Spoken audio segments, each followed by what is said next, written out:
My family forgot my birthday, once again, but this time I decided to use my savings to buy myself a luxury trip to Europe.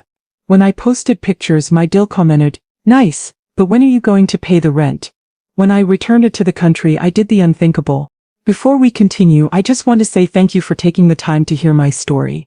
If you're comfortable, let me know where you're listening from, and what time it is where you are. Now let me tell you my story. The sun rose over the Atlanta suburbs with the kind of lazy golden grace that promised a beautiful day.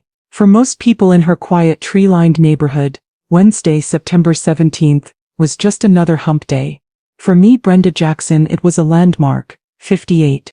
I lay still in my big bed, the high thread count sheets cool against my skin, and watched the light filter through the blinds, casting stripes across the empty space beside me. It was the space my Robert used to occupy, and on mornings like this, his absence felt less like a space and more like a crater. He would have been up hours ago, the smell of coffee and bacon already sneaking up the stairs. There would have been a single perfect gardenia, my favorite, on my bedside table, plucked from the bush he'd planted for me on our 10th anniversary. His joy on my birthday was always more radiant than my own. "It's the day my world got its sun, Bren," he'd say, his voice a low, warm rumble. "That's worth celebrating." The silence in the house was absolute, broken only by the hum of the refrigerator downstairs. Robert's been gone 6 years now, and while the initial crushing weight of grief has softened into a persistent ache, mornings like this sharpen it back into a blade. I reached for my phone on the nightstand. Nothing. No notifications. It was 7:21 a.m. I knew I was being foolish. My son Jamal is 31. A grown man with a wife and a demanding freelance career. His wife Kayla is busy with her boutique and her never-ending quest to become a social media somebody. I understand the chaos of modern life. But still, a simple "happy birthday mom" text takes 10 seconds. It's the first thing a loving son should do. It's the first thing Robert would have made sure he did. I thought of Jamal's 10th birthday. He'd been obsessed with some ridiculously expensive basketball shoes. We were tight on money that year, but I worked 3 double shifts at the hospital, my feet screaming in protest, just to see his face light up. He'd thrown his arms around my neck and yelled, "You're the best mom in the whole universe." I had been his universe. Now I wasn't sure I was even a distant moon. Downstairs, I made coffee and scrolled through my phone. Kayla's Instagram was already active.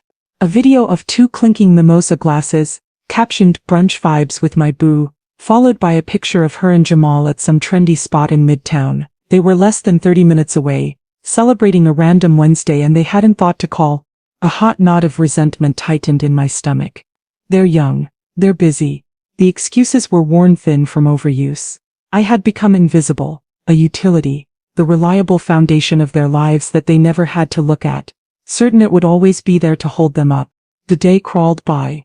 I tended to my gardenias, their creamy white petals a fragrant reminder of Robert's love. Every time a car drove by, my head would lift with a foolish hope, only to be dashed as it continued down the street. By 3:00 p.m., that hope had curdled into a quiet, resigned ache. This was my 58th birthday. A day of silence, punctuated by the online evidence of my son's utter indifference. A tear slid down my cheek, hot and unexpected. I wiped it away angrily. I was done crying. Crying is a passive act, and I was tired of being passive. I had spent a lifetime caring for others. My patients, my husband, my son. I had poured myself into them until my own cup was empty. Staring out the kitchen window, a new feeling began to take root in the barren soil of my disappointment. It was a hard, sharp seed of an idea that was terrifying and thrilling all at once. An idea that felt, for the first time in a long time, entirely my own. The shrill ring of the telephone sliced through the heavy afternoon silence. For a wild second I considered not answering. Let them wonder.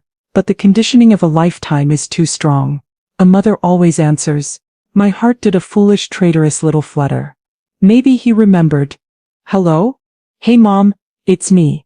It was Jamal. His voice was tight with stress. The flutter in my chest died instantly. "Jamal, hi honey, how are you?" I asked, playing my part. The concerned mother. "I'm so stressed, Mom. You would not believe the day I'm having," he began, launching into a saga about a new client, a big tech startup that had hired him to design their app interface. "They keep changing the color palette. We're talking about minute shades of blue, Mom. Shades of blue. I listened, making the appropriate sympathetic noises. My son was a gifted designer, but a child when it came to managing his life. Yeah, well, brilliant doesn't pay the bills on time. He grumbled. That's actually why I'm calling. My next payment is going to be late. And Kayla, you know, she had a couple of unexpected expenses come up this week. My knuckles whitened. I knew exactly what Kayla's unexpected expenses were. I'd seen them on Instagram: new acrylic nails in a shade called Billionaire Bordeaux, and a professional silk press that likely cost more than my weekly grocery budget. The world of an influencer, it seemed, was paved with emergencies that looked suspiciously like luxuries. What kind of expenses? I asked, my voice dangerously neutral. Oh, you know. Stuff for her social media.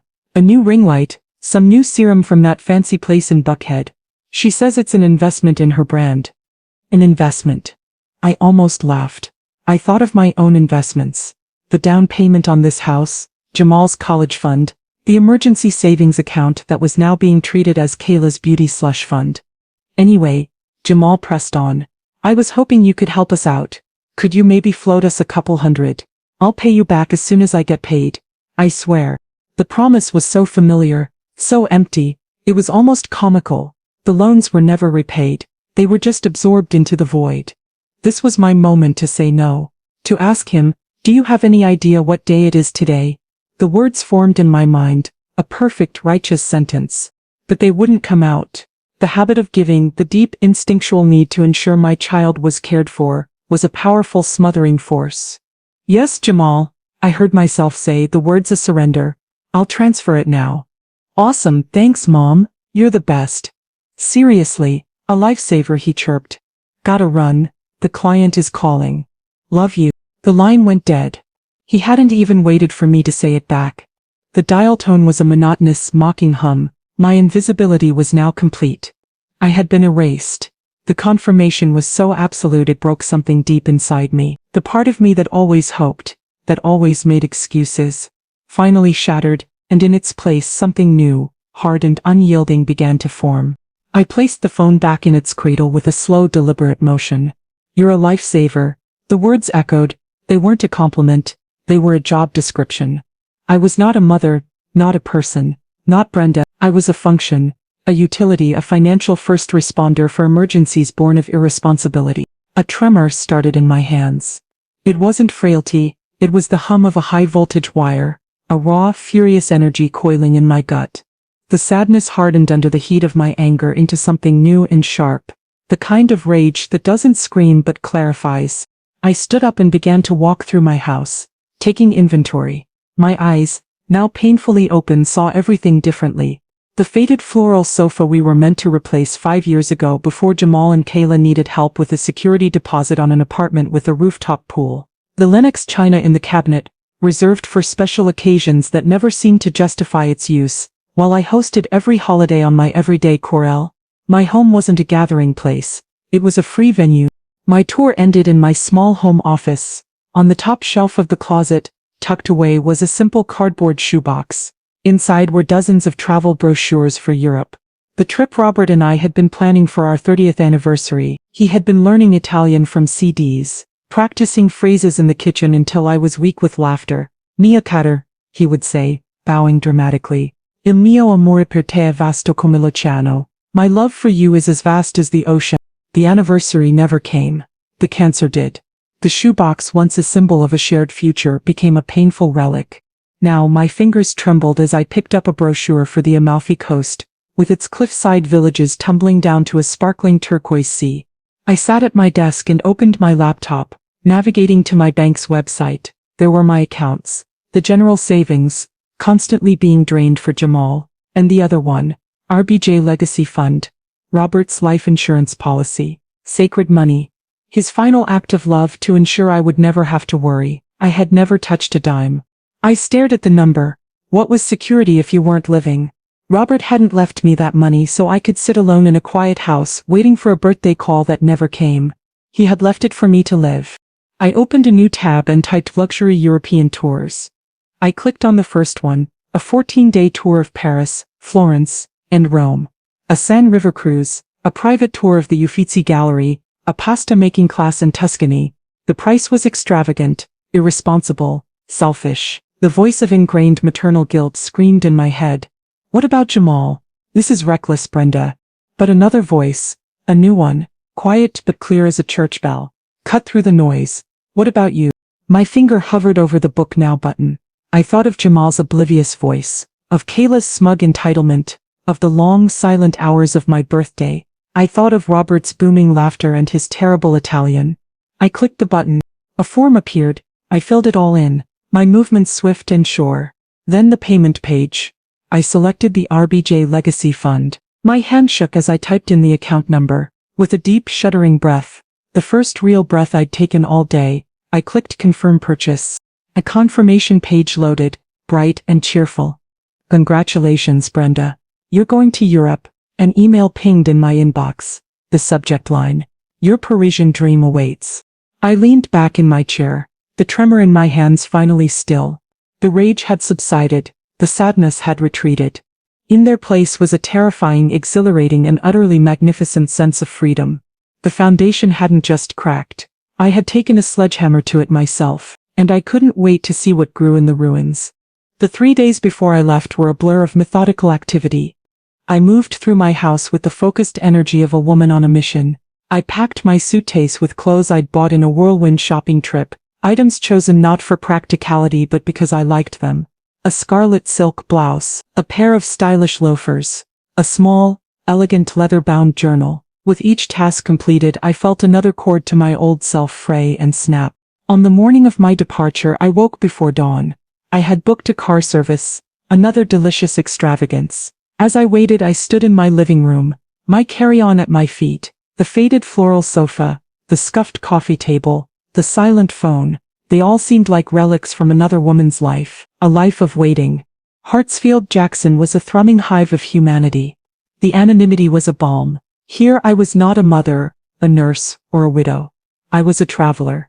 I found my gate, and with an hour to spare sat down at an airport bar and ordered a glass of Prosecco. It was 9 in the morning. I smiled. Pulling out my phone, I composed a text to Jamal. I wanted it to be a statement of fact, not a request for permission. Going on a trip for a couple of weeks. Talk when I get back. I hit send. A minute later his reply came. Okay. Have fun, Mom. That was it. No questions. No curiosity. His lack of interest was the final permission slip I hadn't realized I was waiting for. He had effortlessly, obliviously, let me go. Now boarding. Flight 23 to Paris. I finished my Prosecco, a fizzy toast to myself, and walked down the jet bridge. It felt like crossing a threshold into another world. I found my window seat and settled in. As the plane ascended, the city of Atlanta shrank below, becoming a toy-like landscape. I watched until it was consumed by clouds, until there was nothing but a vast, brilliant expanse of blue sky above, and a soft white blanket of vapor below. I was suspended between two worlds. Leaning my head against the cool glass, I closed my eyes and smiled. The sun was warm on my face. The moment I stepped into the crisp Parisian air, I felt as if I had walked through a portal. The sky seemed a different shade of blue, the language a melodic river of sound. It was overwhelming and utterly intoxicating. My hotel was a charming place in Saint-Germain-des-Prés, with a wrought iron balcony and window boxes spilling over with scarlet geraniums. For a moment a wave of anxiety washed over me. What am I doing here? The old Brenda would have stayed in the room. The new Brenda walked right back out into the street. My first mission was simple, a real croissant. I found a small boulangerie around the corner, the smell of butter and baking yeast a siren song. I pointed, smiled, and managed a clumsy, un croissant s'il vous plaît. The baker gave me a warm, crinkly-eyed smile and handed over a pastry still warm from the oven. I stood on the sidewalk and took a bite. It shattered in my mouth, 1,000 delicate buttery layers dissolving on my tongue. It was a taste of pure pleasure consumed just for me. A tear of pure unadulterated joy pricked my eye. That croissant broke the spell. For 3 days I walked until my feet ached, fueled by espresso and a giddy sense of discovery. I let myself get lost, finding hidden courtyards and quirky shops. I bought a brightly colored silk scarf, tying it around my neck with a flair I didn't know I possessed. My visit to the Louvre was humbling. In the quieter galleries surrounded by dramatic muscular sculptures, I felt a true connection, the raw emotion carved into the marble, agony, ecstasy, Struggle mirrored the turmoil I had kept locked inside myself for years. Art, I realized, was a universal language of the soul. On my final evening, I took a river cruise on the Seine. As the sun set, the boat drifted past Notre Dame, its wounded beauty still majestic. Then, as dusk settled, the Eiffel Tower came into view. When the clock struck the hour and the entire structure erupted in a dazzling, shimmering cascade of golden lights, I gasped. I pulled out my phone and turned the camera around, framing myself against the glittering tower. My hair was a mess from the wind, my smile wide and unpracticed, my eyes shining. I snapped the picture. Looking at it, I barely recognized the woman in the photo. She looked happy. I posted the picture on my rarely used social media account with a few simple words. Paris has my heart. I put my phone away. I didn't know what Jamal or Kayla would think if they saw it. I found to my profound surprise that I didn't care. Their world, with its accent walls and brunch vibes, felt a million miles away. It felt small, and for the first time in my life I felt vast. If Paris was a delicate dream, Rome was a vibrant, chaotic reality. The sheer unapologetic energy of the city was a shock. But this time I was ready. Paris had taught me that I could not only survive on my own, but thrive. On my first full day, I decided to tackle the Colosseum. Standing inside that ancient arena, I ran my hand over the warm pitted stone, trying to comprehend the sheer weight of history. I imagined the roar of the crowds, the clash of gladiators. My own quiet domestic drama seemed so small, so fleeting in comparison. The thought wasn't depressing, it was liberating. That evening, I found a small trattoria on a quiet side street. I was seated next to another woman dining. Her name was Eleanor, a retired history professor. We ended up sharing a bottle of Chianti, talking for hours. We pour so much of ourselves into our children, into our partners. Eleanor mused, swirling her wine. It's easy to forget that we are the vessel, not just the contents. If you don't take care of the vessel, eventually, it runs dry, or it shatters. Her words resonated so deeply it felt as if she had reached into my chest and articulated the ache I'd been carrying for years. My final stop in Rome was the Trevi Fountain. It was mobbed with tourists, but the majestic beauty cut through the noise. I squeezed my way to the edge, a euro coin cool and solid in my palm. The old me would have wished for my family's happiness, but the woman standing at the edge of that fountain was not that woman anymore. My wish was sharp, clear, and utterly selfish. I wish for more of this, I thought, not to a god, but to myself. More joy, more adventure, more life that is unapologetically my own. I tossed the coin over my shoulder. It had already been granted. Later I found a perfect cafe with a terrace overlooking the Spanish Steps. The sun was warm, the air sweet. I ordered an Aperol Spritz. Its vibrant orange a perfect match for my mood. This was the pinnacle of my journey. The feeling of pure unadulterated peace. I took out my phone and posted a picture of my drink. The bustling steps blurred beautifully in the background. I captioned it, "When in Rome, find your bliss." I set my phone down and leaned back, a contented smile on my face. A minute later my phone buzzed with a notification, a new comment. I picked up the phone, my smile still in place, and opened the app. And that's when I saw it. The name was clear, Kayla Jackson. The 6 words beneath it shattered the perfect, sun-drenched piece into a million pieces. Nice, but when are you going to pay the rent? I stared at the phone, my breath caught in my chest. Hot and sharp. The cheerful sounds of the piazza faded into a dull roar. The beautiful Roman sun felt suddenly cold, its light harsh and interrogating. I read the words again, and a third time. They sat there stark and ugly. A piece of digital graffiti sprayed across the masterpiece of my piece. It wasn't a question, it was a public shaming. This child, this little heifer hadn't sent me a private text. She had chosen to perform her entitlement in the open, for my friends, my old colleagues, my church family, for all the world to see. She was reminding me of my place, of my function as their personal ATM. A heat rose from my chest, a furnace blast of pure unadulterated rage. It was a righteous biblical anger, the audacity, the unmitigated gall, the sheer breathtaking disrespect. In my world, the one I was raised in, you handle family business behind closed doors. You don't air your dirty laundry for the whole neighborhood to see. Kayla hadn't just been greedy. She had been common. She had tried to strip me of my dignity. My first instinct was to delete it. to erase the ugly words. But my hand was frozen. No. Deleting it was a retreat. It was an act of shame, and Brenda Jackson had absolutely nothing to be ashamed of. I had worked double shifts with aching feet. I had raised a son, buried a husband, and held my head high through sorrows that would have broken a lesser woman. I had earned this trip. I would be damned if I let this entitled, ungrateful child snatch it from me. I didn't delete the comment. I didn't reply. A reply would be a conversation, and this was not a conversation. This was a declaration of war. With a shaking finger, I turned my phone off. The screen went black, but the words were still there, seared into my mind. The war would not be fought from a cafe in Rome. Oh no, this was the kind of battle that had to be fought face to face. I picked up my glass and drained the rest of my spritz in one long cold swallow. The bliss was gone, but in its place something far more powerful was taking root. A cold, hard, and utterly magnificent resolve. My trip wasn't over, but my vacation was. I had work to do, and it would begin the moment my feet touched the ground in Atlanta. The rest of my time in Europe passed as if I were watching a film of someone else's vacation. The final city was Florence, but I moved through it in a haze of cold fury. The rage that had ignited on that Roman terrace didn't dissipate.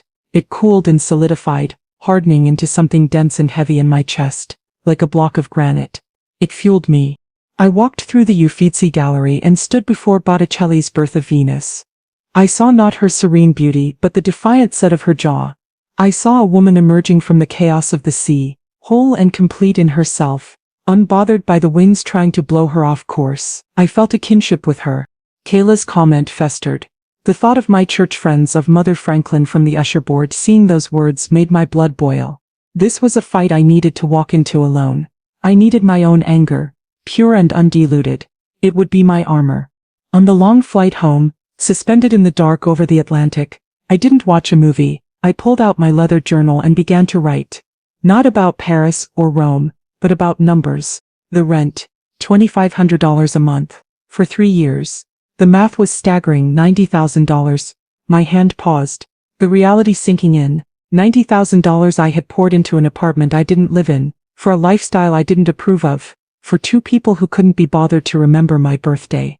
I kept writing. The $5,000 loan for Jamal's new laptop, the $1,200 for their car repairs, the endless infusions of $200 or $300. I made a conservative estimate reaching a grand total that stared up at me from the page. A 6-figure sum. Seeing it all laid out didn't make me feel foolish. It made me feel powerful. This was evidence.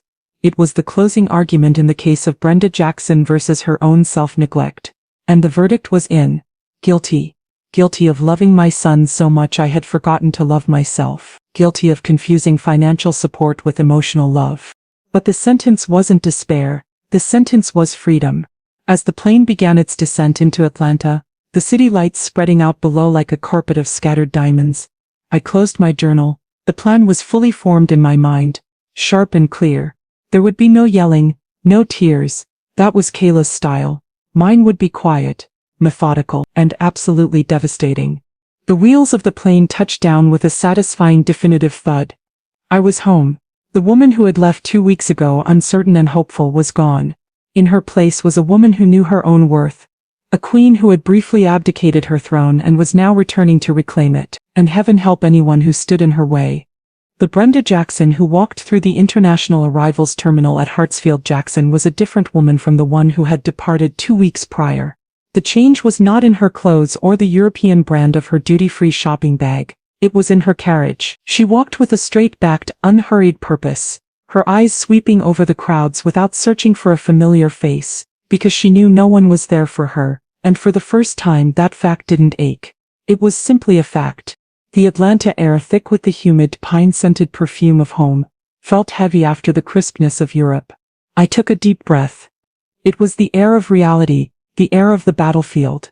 I felt no jet lag, no weariness. The cold fury that had been my constant companion for the past week was a potent fuel, more effective than any caffeine.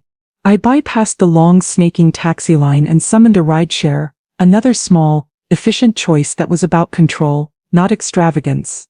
During the ride home, I watched my city slide past the window. Billboards advertised new high-rise condos, personal injury lawyers, and megachurches. It was the landscape of my life. but I saw it with new eyes, the eyes of a traveler who has seen other worlds.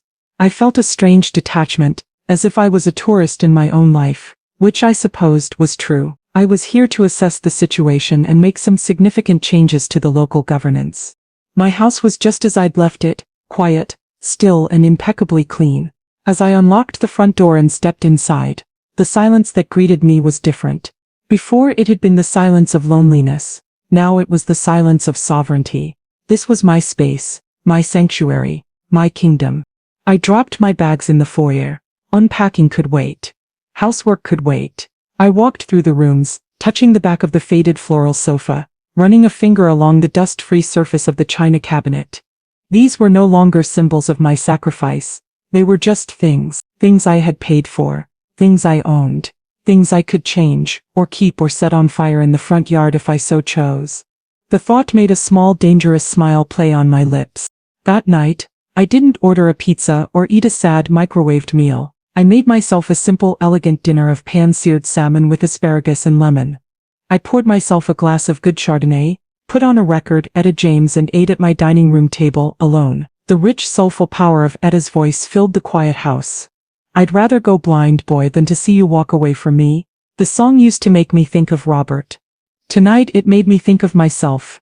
I would rather be blind to the world than to lose sight of my own worth ever again. I slept more soundly that night than I had in years. The next morning I woke with the sun, my mind clear and my purpose absolute. I didn't put on my nurse's scrubs or my comfortable weekend loungewear. I dressed for battle. I chose a charcoal gray pantsuit, sharply tailored, a cream-colored silk blouse, and low, practical heels. My hair was pulled back in a neat, elegant chignon. I looked like a woman who chaired boards and made decisions. I looked like a woman you did not mess with. My first stop was not the grocery store or the post office. It was my bank. The building was a cool, quiet temple of commerce. All marble floors and hushed tones. It suited my mood perfectly. I sat down with a personal banker, a polite young man named David, whose nameplate gleamed on his polished desk. "Good morning, Miss Jackson. How can I help you today?" he asked with a practiced, friendly smile. "Good morning, David," I said, my voice even and calm. "I need to review and cancel all automatic monthly transfers from my accounts." His smile didn't falter, but I saw a flicker of surprise in his eyes. He tapped a few keys on his computer, his brow furrowing slightly. "Okay, I see you have a recurring transfer set up here to a Mr. Jamal Jackson. Is that the one?" "That is one of them," I said, leaning forward slightly. "I want you to pull up the history. I want to see all of them, and then I want to cancel every single one permanently." He typed for another minute, the silence stretching between us. His eyes widened almost imperceptibly as he scrolled. He was seeing it. The years of payments, the lifeblood of my finances being siphoned away, month after month. He cleared his throat. "Yes, ma'am, I can certainly do that for you," he said, his tone now a shade more formal, more respectful.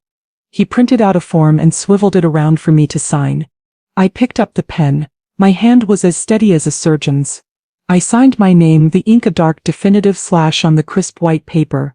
It was a signature of emancipation. With that single stroke I had severed the financial cord that had kept my son a perpetual child, and me a perpetual provider. David stamped the form with a satisfying thud. "All right, Miss Jackson, that has been processed.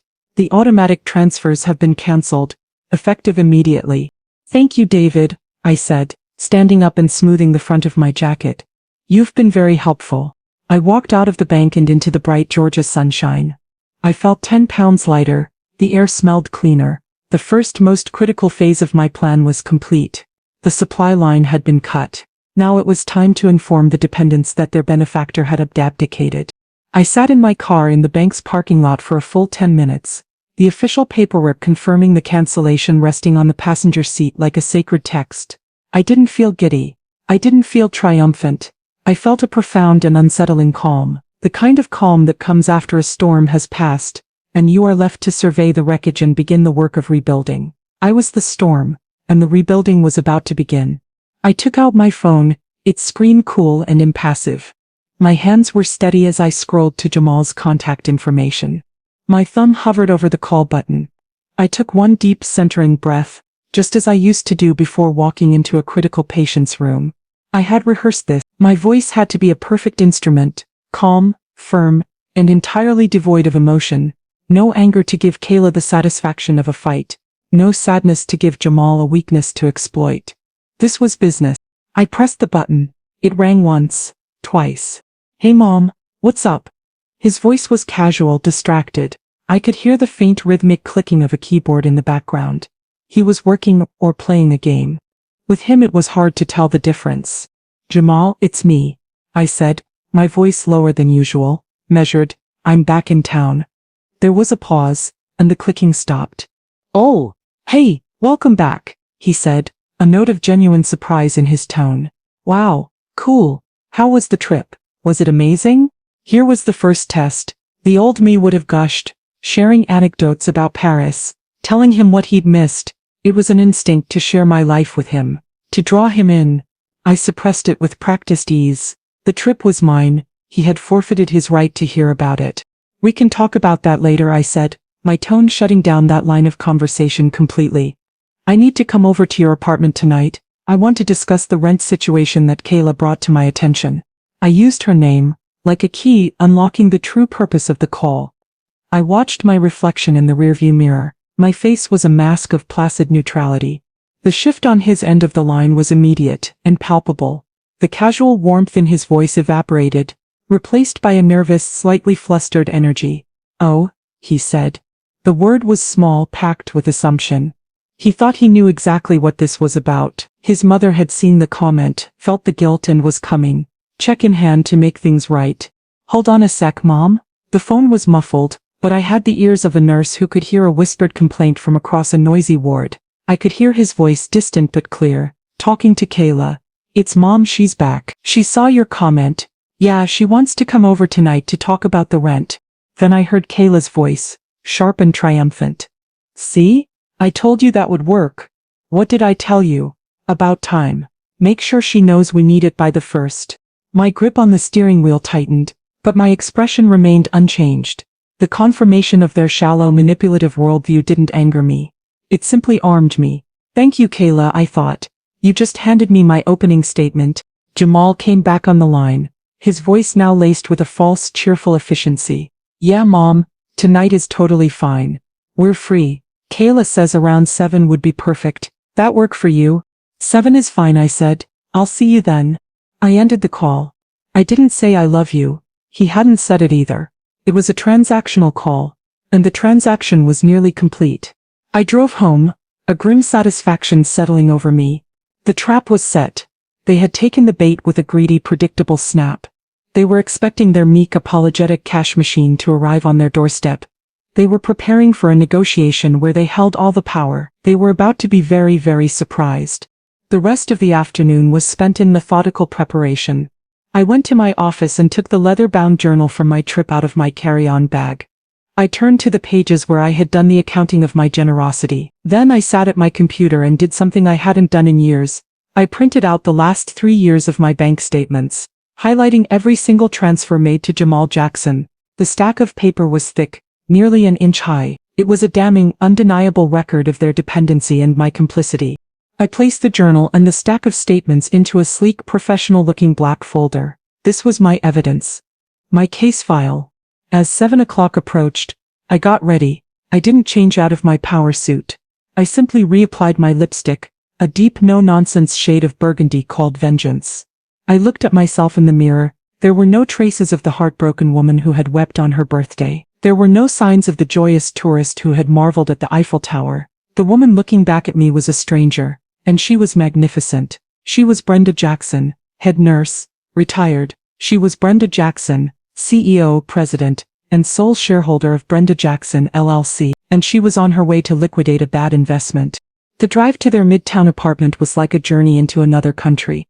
I left my quiet, established neighborhood of brick homes and old-growth oaks and merged onto the glittering, chaotic interstate. The city rose before me, a forest of glass and steel, its windows blinking like 1,000 indifferent eyes. This was their world, a world of style over substance, of fleeting trends and crippling rents. A world I had been subsidizing from afar. Finding a visitor parking spot in their garage was a 10-minute ordeal that tested the last vestiges of my patience. The space was tight, clearly designed for the compact cars of the young and unencumbered, not my sensible sedan. As I squeezed out of my car, I thought of the convenience of my own driveway, a simple, unappreciated luxury. I walked into the lobby and the air immediately changed. It was cool and smelled faintly of some expensive, anonymous floral scent pumped through the vents. A young man with a man bun and an iPad sat behind a sleek, minimalist desk. He nodded at me, his eyes quickly assessing my suit, my purse, my age, and filing me away as a residence mother. He was right, of course, but it still rankled. To him I was just a satellite, existing only in relation to someone else. The elevator ride was silent and swift, a smooth ascent into the clouds. My reflection in the mirrored walls was distorted, making me look taller, sterner. I held the black folder to my chest. It felt solid, heavy with the weight of truth. My heart wasn't racing, it was beating with a slow, steady and powerful rhythm. I was ready. I stepped out onto the 27th floor. The hallway was decorated in muted shades of gray, with abstract art on the walls that looked expensive but conveyed nothing. I walked to their door 27B, and knocked, 3 firm decisive raps. A moment later, the door swung open. Kayla stood there, a vision of curated casualness. She was wearing a cream-colored cashmere lounge set that probably cost $400. Her hair was perfect, her makeup expertly applied to look like she wasn't wearing any. Her smile was blindingly white and utterly false. She was radiating a smug, victorious energy. She thought she had won. "Brenda, welcome back. Come on in," she chirped, her voice a little too loud, a little too sweet. She stood aside to let me pass. I stepped over the threshold and into their life. My eyes did a slow, deliberate sweep of the apartment. It was immaculate, looking less like a home and more like a showroom, and it was filled with new things. There, mounted on the wall opposite the sofa, was a new television, a massive screen so thin it looked like a sheet of black glass. It had to be at least 70 inches. By the door, next to a ridiculously overpriced fiddle-leaf fig tree, was a new pair of men's sneakers, a riot of neon colors and complicated-looking soles. I recognized the brand from a commercial. They were absurdly expensive. Jamal emerged from the small alcove that served as his office. He had the grace to look slightly ashamed, his eyes darting away from mine after a brief moment of contact. He was wearing a designer hoodie, and his smile was a weak, watery version of his usual grin. "Hey, Mom," he said, walking over to give me a quick, hesitant hug. It felt like hugging a stranger. "Trip was good?" Here it was again. A polite, meaningless question. I met his eyes and held them for a second longer than was comfortable. "We can talk about that later," I said, my voice leaving no room for argument. "Let's sit down." I watched as the forced smiles on their faces tightened. My tone was not what they had expected. They exchanged a quick, nervous glance. They led me into the living area. The off-white sofa looked plush and expensive. I ignored it. I chose to sit in a stiff, modern-looking accent chair made of gray felt and spindly black metal legs. It was uncomfortable, but it positioned me opposite them, not beside them. I was not here to be cozy. I sat down, placing my purse on the floor beside me. Then, with both hands, I placed the black folder on the surface of their gleaming white coffee table. The sound it made in the quiet room was soft, but it landed with the finality of a gavel. They both stared at the folder as if it were a bomb. The air crackled with their unspoken expectations. They thought it contained a check. They thought this was their victory lap. I let the silence hang in the air for a moment, letting them squirm in it. Then I lifted my gaze from the folder and locked it directly onto Kayla's. I didn't look at my son. This was her doing. This was her comment. He was an accomplice, but she was the architect. My voice when I finally spoke was quiet, cold and absolutely clear. "I saw your comment on my photo." Kayla's smile faltered for only a fraction of a second, a tiny crack in the polished facade. She recovered so quickly it was almost impressive. She let out a little puff of air, a sound meant to convey a weary put-upon exasperation, as if I were a child who had just misunderstood a simple instruction. She rearranged herself on the plush sofa, crossing her legs and smoothing down her cashmere pants. It was a performance, and the curtain had just gone up. "Oh, that," she said, waving a dismissive hand, her billionaire Bordeaux nails catching the light. "Brenda, honestly, I knew you'd be sensitive about it. I told Jamal you would probably take it the wrong way." She glanced at my son, a silent command for him to back her play. Jamal, sitting beside her, shifted uncomfortably. He looked from her to me, his expression a miserable mix of guilt and apprehension.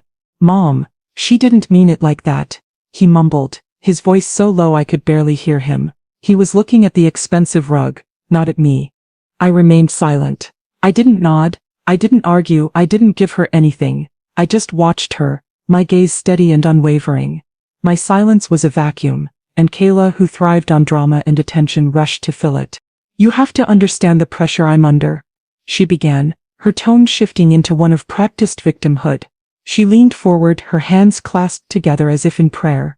Building a brand, a business, from scratch is so much work. It's not just about posting pretty pictures, it's about engagement. It's about authenticity. My followers, they expect me to be real. And the reality, Brenda, is that we are struggling. I watched, fascinated as she constructed her narrative. In her version of the story, she was a brave, hard-working entrepreneur, and the comment wasn't an act of entitled aggression. It was a moment of vulnerable, relatable truth-telling. I was having such a stressful day, she continued, her voice taking on a slight quiver. Jamal had just lost a client. I had a deadline for a sponsored post, and the rent was due, and then I see this picture of you in Italy, drinking and relaxing without a care in the world, and I had a moment of weakness. It was just a cry for help, really. I was just trying to be honest about our reality. I thought of all people you would understand. I felt my eyebrows raise a fraction of an inch. A cry for help. That was a new one. A cry for help that just happened to be a public demand for money. Jamal, emboldened by her performance, finally looked at me. She's right, Mom. It's been really tough. We can't make it without your help. You know that. We've always been able to count on you. His words, meant to be a plea, landed like an indictment. We've always been able to count on you. He said it as if it were a law of nature, an immutable fact of the universe, like gravity or the rising of the sun. He had no concept that my support was a choice, a gift, not an obligation. In his mind, my resources were his resources. There was no boundary. I looked at my son, at the man he had become. I saw the weakness in his posture, the way he let his wife speak for him, fight his battles, justify their shared dependency. I saw the boy I had raised, the one who loved to draw and had a kind heart, but he was buried so deep beneath layers of compromise and complacency that I could barely recognize him. A deep, profound pity washed over me, so sharp it almost felt like love. I pitied the man he was. Kayla, sensing she was on a roll, pressed her advantage. And honestly, Brenda, the trip seemed a little extravagant. All that money when you know we're barely scraping by. It just felt a little selfish. I mean, family is supposed to help family, right? That's all I was saying. She finished, leaning back into the sofa cushions with a look of smug righteousness on her face. She had laid out her case. In her mind, she had successfully reframed her greed as vulnerability, her disrespect as authenticity, and my one act of self-care as a selfish betrayal of my familial duty. She looked at me, expecting an apology, expecting a check, expecting me to fold just as I had always folded. The silence in the room stretched, thick and heavy. I let it sit there. I let them both stew in it, their justifications and accusations hanging in the air between us like stale smoke. I didn't defend myself. I didn't explain. I just sat there, in my power suit and my vengeance lipstick, and held my peace. I let her have the last word, because I knew my actions were about to speak much, much louder. When the silence had stretched just long enough to become uncomfortable, I leaned forward in my chair. The movement was small, but it commanded their full attention. I rested my folded hands on my knees and looked at Kayla, my expression one of serene, almost clinical interest. You're right about one thing, Kayla, I began. My voice was soft, so soft they both had to lean in slightly to hear me. The quietness was a weapon. I had learned on the hospital ward that a whisper gets more attention than a shout. The rent is a very serious matter, I continued, nodding slowly. A roof over your head is not something to be taken lightly. It requires planning, responsibility, and consistent payment. I saw a flicker of relief, of triumph in Kayla's eyes. She thought I was agreeing with her. She thought I was chastened. She shot a quick, smug glance at Jamal. And that, I said, my voice hardening just enough to cut, is why I have taken steps to make sure that the rent is no longer my problem. The smiles vanished from their faces. Jamal's mouth fell open slightly. Kayla's back straightened. The languid, performative victimhood gone in a flash. What are you talking about? she asked, her voice sharp. I'm talking about responsibility, I said, my gaze as steady as a surgeon's hand. My responsibility to be precise. My responsibility to the money my husband worked his entire life for. My responsibility to my own future. This morning my first stop was not my home. It was the bank. I sat down with a very helpful young man and I canceled the automatic monthly transfer of $2,500 that has been paying for this apartment for the past 3 years. The color drained from Kayla's face. Jamal looked as if he'd been physically struck. He shook his head slowly, a look of disbelief dawning. Mom, you didn't. Oh, but I did, I said, my voice still unnervingly calm. Effective immediately. I paused, letting the full weight of those words sink into the expensive scented air of the room. I could practically hear the gears grinding in their heads as they calculated the new terrifying reality of their situation. The first of the month was less than 2 weeks away. Kayla found her voice first. It was no longer smooth and cooing. It was shrill, ugly. You can't do that. How could you do that to us? To your own son, after everything we've been through. Everything we've been through? I repeated, and for the first time, a hint of the ice-cold fury I'd been holding back seeped into my tone. You mean everything I've paid for? I reached forward and placed my hand on the black folder. With a slow, deliberate motion, I opened it. You called my trip selfish, Kayla. You called it extravagant.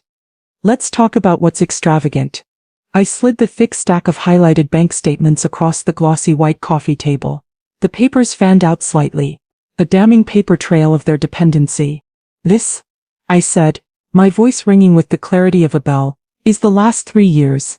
This is $90,000 in rent alone. This is $5,000 for a laptop. This is $1,200 for a car you crashed. This is every $200 loan you never paid back. By my conservative estimate, which is written in my journal right here, I tapped the leather-bound book.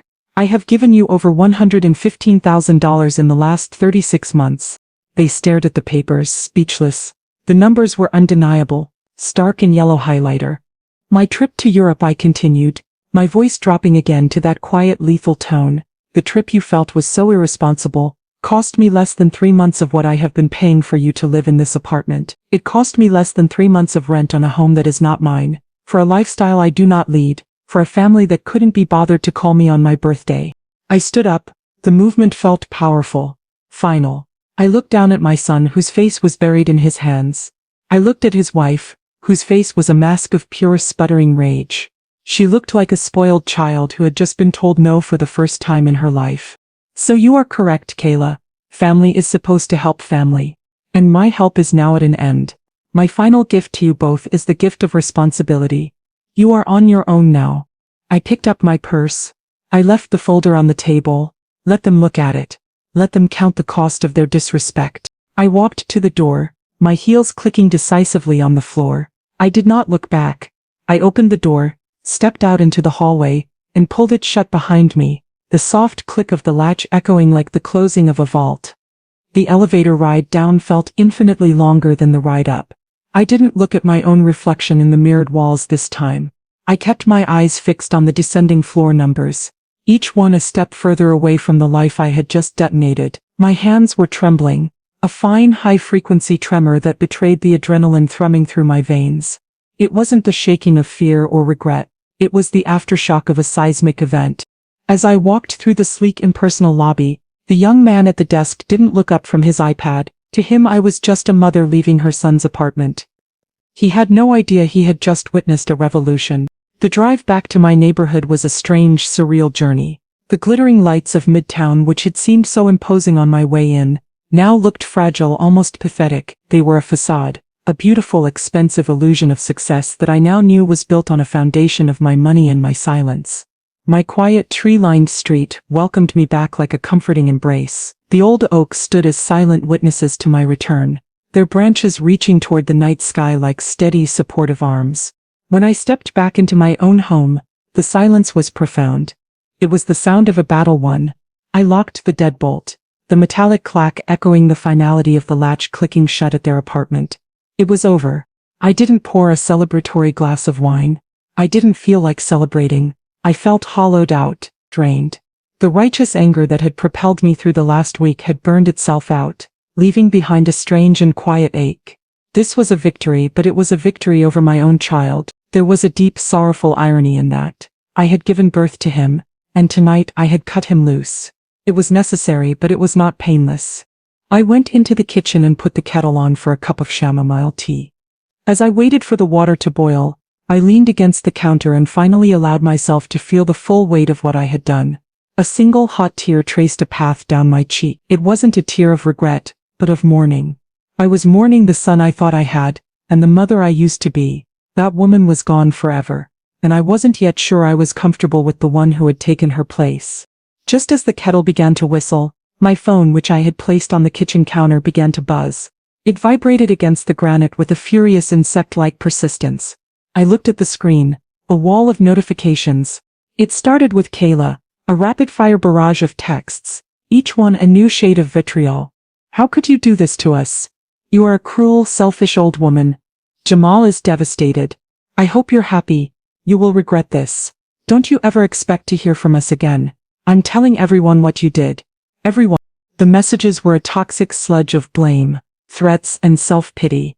There was not 1 ounce of reflection, not a flicker of self-awareness. I read them with a clinical detachment. This was a tantrum. This was the predictable, impotent rage of an entitled child, whose favorite toy had just been taken away. Then a new message appeared, from a different number. It was Jamal. His was just 1 line, stripped of his wife's histrionics. Mom, please call me, we need to talk. His plea was somehow more painful than Kayla's rage. In it, I heard the panic of a boy who had just realized his safety net had been incinerated. He wasn't apologizing, he wasn't taking responsibility. He was just scrambling, trying to undo what had been done, trying to pull me back into my old role as the fixer of his problems. The phone rang. It was him. The screen lit up with his picture, a photo from a few years ago where he was smiling, his eyes bright and full of a potential he had yet to squander. My thumb hovered over the green answer button. The old Brenda, the mother who had existed just a few weeks ago, would have answered in a heartbeat. She would have listened to his tears, soothed his panic. Inevitably she would have caved. But I was not that Brenda. With a resolve that felt as if it were forged in the fires of Mount Doom itself, I pressed the red decline button. The ringing stopped. He called back immediately. I declined it again. Then I did something I had never done before. I pressed the power button on the side of the phone and held it down until the screen gave me the option to power off. I slid my finger across the screen. The phone went black. I poured the hot water over my tea bag and watched the chamomile flowers swirl and steep, releasing their calming scent into the air. The silence in my kitchen was absolute once more. There were no frantic vibrations, no angry demands, no pleading calls. There was only the quiet hum of my refrigerator and the sound of my own steady breathing. The peace was deafening, and for the first time, it was entirely and truly mine. 2 weeks passed in a silence that was at first unnerving. I kept my phone off for 3 solid days, a digital detox that felt like a cleansing fast for the soul. When I finally turned it back on, it was flooded with old desperate notifications from Jamal, and a few more poison dart texts from Kayla. I deleted them all without reading them. I had said what I needed to say. I had no interest in the noise that followed. In the quiet that followed my declaration of independence, I began to rediscover my own home. I finally did something I'd been putting off for years. I sold the old faded floral sofa and the scratched coffee table. I used a portion of Robert's legacy fund, the money I had guarded so fiercely, to buy myself a beautiful modern leather couch in a rich saddle brown and a sleek, elegant glass-topped table. When they were delivered, I sat on my new sofa, ran my hand over the smooth, cool leather and felt a satisfaction so deep it was almost spiritual. This was my home, my taste, my choice. I called my best friend Simone, my ride or die since we were both rookie nurses with more nerve than experience. I met her for lunch and told her everything, from the forgotten birthday to the confrontation in the apartment. Simone listened, her eyes getting wider with each detail. When I finished, she put down her fork, took a long sip of her iced tea, and then let out a low whistle. Brenda Jackson, she said, shaking her head in admiration. I have been waiting for this day for 5 years. That little girl had it coming, and Jamal, baby, needed to learn to stand on his own 2 feet.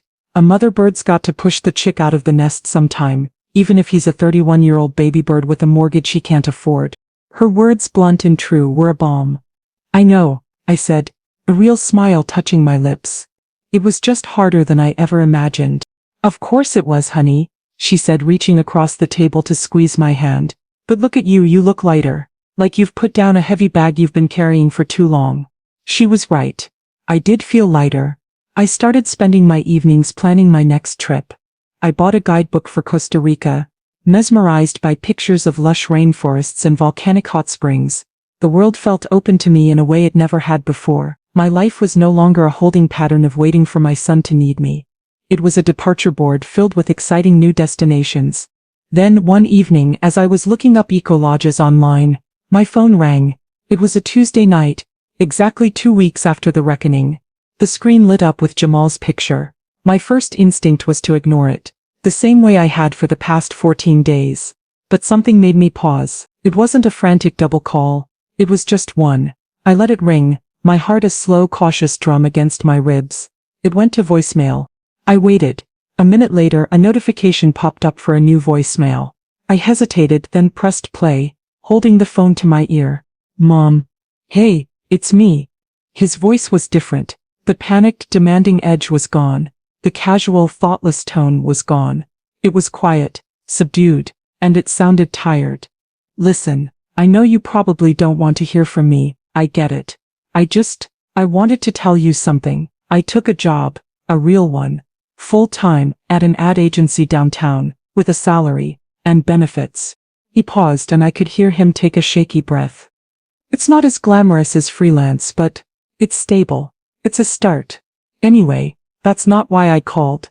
I called to say I am so sorry, Mom, for my birthday, for your birthday, for everything, for just not seeing you. I see it now, and I'm so ashamed. His voice cracked on the last word. I closed my eyes. This was not the boy in a panic. This was a man, finally reckoning with his own reflection. I know I have no right to ask you for anything, he continued, his voice thick with emotion. But I want to fix this. I want to apologize to you properly. Without anyone else around, just me. Can I please come over? I won't ask for anything. I just want to talk to my mom.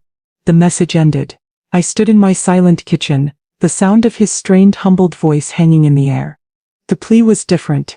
He wasn't asking for a lifeline. He was asking for a conversation. He had taken a step, a real tangible step toward adulthood, toward responsibility. He had gotten a job, and he had called to apologize, not to demand. My finger hovered over his contact. I thought of the boy who had called me the best mom in the universe. I thought of the man I had mourned, the one I thought was lost forever. Maybe, just maybe, he was still in there. With a heart full of caution but also a tiny stubborn glimmer of hope, I decided to call him back. This wasn't a surrender. It was an invitation to see if the man I had just heard on the phone was real, and if the relationship I thought was dead could possibly be resurrected. I called him back that night. My voice was calm and steady, giving away none of the cautious hope fluttering in my chest. You can come over on Saturday afternoon, I said. Just you. When Saturday came, I spent the morning in my garden, my hands in the rich Georgia soil, tending to my gardenias. The work was grounding, a reminder that beautiful things need care, but they also need space to grow on their own. I didn't bake a cake or cook a big meal. When the doorbell rang at precisely 2 o'clock, I had a pitcher of sweet tea and 2 glasses waiting on the kitchen counter, nothing more. This was not a celebration, it was a parole hearing. The man standing on my porch was not the same one I'd last seen in that pristine, soulless apartment. He looked thinner, the youthful roundness in his face replaced by a new weary tension. He was dressed simply in jeans and a plain gray t-shirt, not the designer hoodie he'd worn before. His eyes, when they met mine, were clear and direct, and filled with a profound, bone-deep shame. Hey Mom, he said, his voice quiet. He had a small bouquet of grocery store daisies in his hand. They weren't gardenias, but they were a start. I stepped aside and let him in. He walked into the living room and stopped short, his eyes falling on the new leather sofa. He ran a hand over its smooth surface. Wow, he said softly. It's really nice. The house looks different. It is different, I said, pouring 2 glasses of tea. I handed one to him. Things change. We sat down, me in my armchair and him on the edge of the new sofa, the sleek glass coffee table a wide neutral territory between us. He didn't know where to begin. He just looked at me, his eyes full of words he couldn't seem to form. So I helped him. Your voicemail said you had something to say to me. That broke the dam. The words came tumbling out, not in a rush but with a heavy, painful honesty. He apologized for forgetting my birthday, not just this year but all the years before that he'd let slide by with a last-minute, thoughtless text. He apologized for the entitlement, for seeing me as a solution to his problems instead of as his mother. I let Kayla, he started, then stopped himself, shaking his head. No, it wasn't just her, it was me. I let it happen. It was easier to let you handle things, to let her make the demands, than to actually grow up and be a man. Dad would be so ashamed of me. Hearing him mention Robert was a sharp, unexpected pain. Your father would be ashamed of the man you were. I corrected him gently. He would be proud of the man you're trying to become right now. He finally broke, the tears he'd been holding back spilling down his cheeks. He didn't make a sound, just sat there crying, his shoulders shaking. I didn't move to comfort him. The old me would have rushed to his side, wrapping him in my arms, telling him it was all okay. The new me knew that this was his pain to feel. He had to sit in it. He had to own it. When the tears subsided, he wiped his face with the back of his hand, looking like the 10-year-old boy I remembered. Things with Kayla are hard, he admitted, his voice raw. When the money stopped, everything changed. The whole performance fell apart. I don't know what's going to happen with us, but I know I can't live like that anymore. I nodded slowly. That's for you to figure out, Jamal. He looked up, his eyes pleading. I know, Mom. I know I'm not asking you for anything. I swear. I want my mom back. Can we ever be okay? I took a slow sip of my tea, letting the question hang in the air. I will always love you, Jamal. You are my son. A mother's love doesn't just turn off like a switch. I said, but our relationship, that has to change. It has to be built on something new now, not on what I can do for you, but on who we are to each other. I stood up and walked to the back door, looking out at my garden. The foundation was rotten, baby. We have to build a new one. He followed me to the door and stood beside me. How? He asked, his voice barely a whisper. Where do we start? I pointed to a corner of the yard where a patch of weeds had started to take over a bed of rose bushes. We can start there, I said. Those weeds need pulling. My back isn't what it used to be. Your father always handled that part. He looked at the weeds, then back at me, a flicker of understanding in his eyes. He wasn't asking for money. He was asking for a way back, and I was showing him one. Not with a transfer but with time, with shared work. Okay, Mom, he said, a small, watery smile touching his lips. Okay. The next few months were a slow, awkward dance of rebuilding. He came over every other Saturday. We worked in the garden. We talked. He told me about his new job, the struggles and the small victories. He never once mentioned money. I told him about my trip to Europe, sharing the stories I had once kept for myself. He and Kayla eventually separated. They couldn't afford the apartment, and without my money to paper over the cracks, the fundamental flaws in their relationship became impossible to ignore. He moved into a small, modest place of his own, one he could actually afford. One evening I was sitting on my new sofa, the lamplight glowing on the pages of my Costa Rica guidebook. My phone pinged with a new text message. It was from Jamal. Hey Mom, just checking in. I was at the nursery today and I saw this. It made me think of you and Dad. Below the text was a picture. It was a perfect potted gardenia bush. Its creamy white blossoms full and fragrant even through the screen. My heart swelled, a feeling so warm and full I had to set the book down. I typed back my reply, my thumbs sure and steady. It's beautiful, son. Bring it over on Saturday. We'll find the perfect spot for it. I put my phone down and leaned back, a real peaceful smile on my face. The house was quiet. My passport was on the coffee table, waiting. And in my garden there was a new space, ready for something beautiful to be planted, ready for a new season of growth, on a foundation of respect, built